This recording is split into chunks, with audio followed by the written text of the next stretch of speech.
আজ তোমাদের সাথে একটা নিরামিষ রেসিপি শেয়ার করলাম।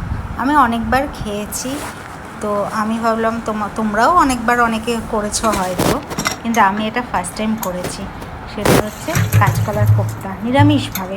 এটা আমিষভাবেও করা যায়, আমি নিরামিষভাবে করেছি। যেহেতু আজকে শনিবার আর দ্বাদশী আমাদের বাড়িতে, আমার দুই যা একাদশী করে, আমিও মাঝে মাঝে করি। তা আজকে তাই জন্য এই রেসিপিটা শেয়ার করলাম। এখানে জিরের গুঁড়ো দিয়েছি, লঙ্কার গুঁড়ো দিয়েছি, আর নুন, হলুদ আর একটু চিনি দিয়ে এটা ভালো করে মেখে নিয়েছি। তারপরে দেখো এরকম বড়ার মতন করে নিয়েছি হাতে, তারপরে ভেজে নিয়েছি। সর্ষের তেলেই রান্নাটা করেছি। আর মশলা দিয়েছি জিরের গুঁড়ো, হলুদের গুঁড়ো, লঙ্কার গুঁড়ো আর একটু আদা বাটা আর গরম মশলা। আর লাস্টে নামানোর সময়ও গরম মশলা দিয়েছি, ঘি গরম মশলা, কারণ নিরামিষ রান্নায় ঘি গরম মশলাটা মাস্ট। আর এটা করেছি ওই কাঁচা লঙ্কা একটু থেতো করে নিয়েছি, কাঁচা লঙ্কা আর আদা বললাম না, দিয়েছি সেটা।